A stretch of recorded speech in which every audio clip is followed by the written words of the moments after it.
also that all of us nakadog ani sa akong mensahe will seek and also will seek the Lord our God Jesus Christ. All right. So, all right. So the first message that I'm going to share with you, it's all about this one. Hosea 4:6. Hosea 4:6. The message says that my people are destroyed for lack of knowledge, because thou hast rejected knowledge. I will also reject thee, that thou shalt be no priest to me, saying thou hast forgotten the law of thy God. I will also forget thy children. All right, so it's very clear now that if we're going to reject the word of God, Jesus will reject us also. So, for example, and of course, I just want also to share with you guys that, yeah, I am a mother. I am a mother of three, and now I am already a wife. And I know what is the reason why I am become a wife. All right. So, when a time that I didn't know God, it's really different because yes, I am a wife. But the thing is that I don't know what's the reason why I am become a wife. Yeah. So I want to share with you guys. Katong wala pa gyud ko nakailas Ginoo. Me and my husband is always quarreling. There is no peace in our family because I am the one will will bring that kind of evil things. Yeah, I accept that. I am a wife that it's a noisemaker. Noisemaker. It's always nagging. Why is this? Why is that? And then always give me mag-away, guys, because every time my husband will go to the other house, make laag, make inom, like that, I always angry. If muli siya, nga gabi na kayo, ayang sinina guys na nasa gawas. Naulan na naapili ang hapol tungod sa akong kasong lugi siya ni uli. Unya, wala bitaw kay ka-peaceful as a wife because you don't know your God. You don't know God. You're always angry and you don't have peace. So, ang importante gyud is you know your God. If you know your God, then you know what is the reason you become a wife. So no, so now that I am become a wife, it's really a life changing.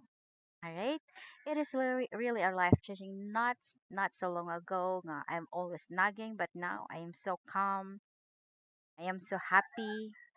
I am so confident, and I am so peaceful, and yeah, and it is a good testimony for having the God nga kabalo gyud bitaw ka nga kinsa imong gialagaran nga na nga mga kuan guys ba scenario which is your spirit it's like magsakit jud sa kalipay nahay ka peaceful nga nakay Ginoo, so it's very good ka nang nakuan gid nimo ba nga you're complete, di ba? So not like before guys nga nagger ko, noisemaker. So as going to read in the Bible, what is the unsa atong position ba as a woman sa atong kinapo diri sa kalibutan. So as a wife, now that I know God, dili na ko pareha sa una nga nagger. So mukuan na lang gid ko kanang I have the spirit of quietness like that. Ako na yung practice nga dili na ko masigig yaw-yaw. Kunya, every time maglaag siya mag-disco, okay ra. Happy ko niya. Ikaw ulit niya maingon pa ko, oh, nangapi na ka? Timplahan ti kag kape. O say mga kani uli. Di ba? Lahi ra gid kani gid pareha sa una nga. Sus ambot na lang gyud. Karon lahi na gid kayo. So siya na lang masoko kay gamingaon siya sa akong pagkaako sa una. Mingon na lang siya, "Sus, loves, gusto gyud nako nga mobalik ka sa pagkaikaw sa una. So gusto nimo nga mobalik ko nga sige kita kag yaw-yawon, sige ko kasako nimo." Ang siya, oo. Hala, lahi sad no. Pero ako dili na jud ko mobalik ato nga life kay murag dali ra jud matiguang ato lahi ra atong panagbuhay ato nga sige titag kasuko. But now I am so happy and I am so grateful that I know my God, Jesus Christ. So I just want to share with you guys this verse. So what is the reason for becoming a wife, becoming a woman? In Genesis 2:18, and the Lord God said, "It is not good that man should be alone. I will make him a helper comparable to him." So, kita di ay guys, woman, dili di ay kay noisemaker ta, nagger ta, kita makontrol sa atong husband. No, it's not.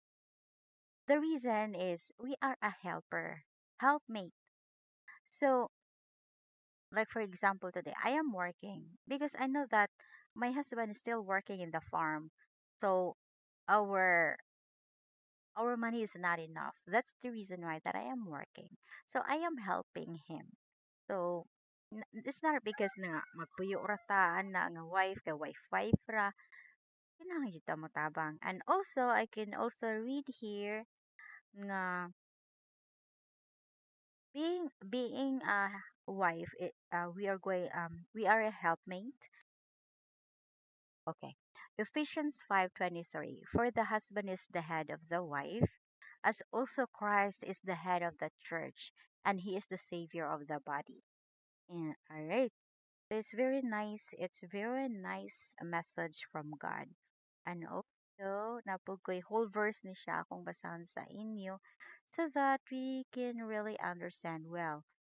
5 in Ephesians 5:22, verse 22 until 23 also says here, okay, wives, submit to your own husband as to the Lord. For the husband is the head of the wife, as also Christ is the head of the church, and he is the savior of the body. Alright, so ana di guys no. So wife, dili day kay tamabot.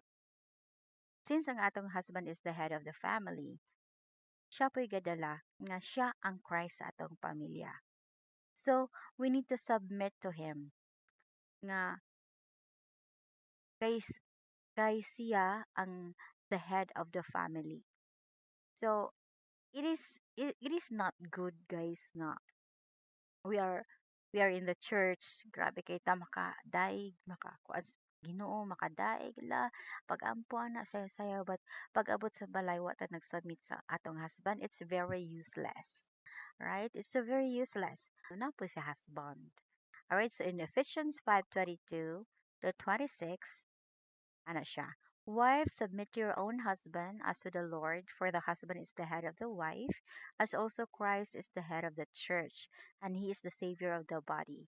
Therefore, just as the church is subject to Christ, so let the wives be to their own husband in everything.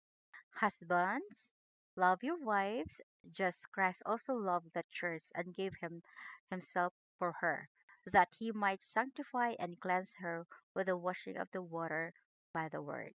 Alright, so ang paghigugma po sa husband sama po ni Kristo nga iyang higugma ang iyang church nga iyang ipakamatian. So ingana gyud ang paghigugma sa atong husband guys nga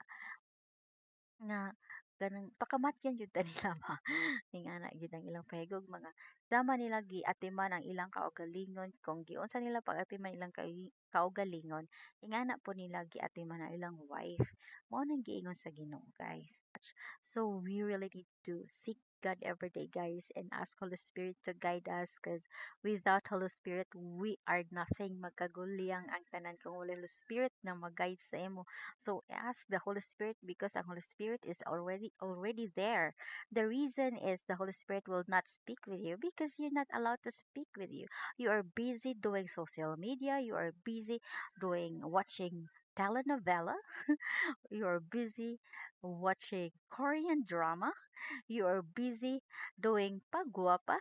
So you have no time for speaking to the Holy Spirit. So you need to ask the Holy Spirit to speak with you, and the Holy Spirit will guide you. And you know how to discern what is the voice of God. Kay if the voice of God na gina sa maayo, na sa maayo niya If dili na natin manon, magbalik-balik niya sa imong utok nga, i-remind yun na ka, perme, ingana kamayo ang Ginoo, guys. So, we are so lucky that we have our true one living God, Jesus Christ. Jesus Christ is the only one God. Wala na tayo laing alagaron. Wala tayo laing alagaron kundi si Jesus lamang. So I just want to remind you, my co-wife, that we are not a noise keeper. We are not a noise keeper. We are not a nogger. Kay kita na pa'y masumbagan ana. Ha? Kita masumbagan kung grabe ta makayaw po sa nagitay spirit of quietness, spirit of gentleness. Karon nga I know my God. I know how to be quiet, and I know how to be gentle. Because if I'm going to see my husband while he's sleeping, this is Jesus. This is Jesus. So kuan jud ka, makasubmit jud ka, makabot jud kag may sa imong husband bisag giunsa naka bisan pagpalahubog sugarol o unsa na imong husband, you need to submit because you're only a wife. Your role in this world is a helper. You are a helper. You're not a noise keeper, you are not a nugger. You need to submit to your husband. As as the Lord Jesus Christ said that, wife, submit to your own husband as to the Lord, for the husband is the head of the wife. The head of the wife. So anong gina siya, guys? Si Jesus, imong husband, and you are a wife. Then your children. So that's all lang siguro, guys, ako ma-share with you. Cover us with your blood, Jesus. Kay basta ikaw umanhon niya ani. Mga bunog na punta. So Lord Jesus, cover me with your blood. Cover us with your blood, Jesus. My family, my friends, my ministry, cover us with your blood, Jesus. So the word of God, guys, is very, very important to our daily life because this is our God. This is the prophecy. If you're looking for a prophecy, this is a prophecy, the word of God. All right. Okay, that's all. I think so. Lord Jesus, thank you so much for your word, Holy Spirit. Thank you for the spirit of understanding. Thank you, the spirit of focus. And Lord Jesus, I pray for all the wife in this world that they're going to submit to their husband, Lord Jesus, para mabatunan namo ang obedience. Because obedience is better than sacrifice. So that's all, guys. Thank you so much for listening and for watching. To God with the glory, honor, and adoration in Jesus' name. Ikaw lamang alagaron. Hallelujah. All right. Hallelujah. Thank you so much for watching and listening. Until next time, goodbye for now.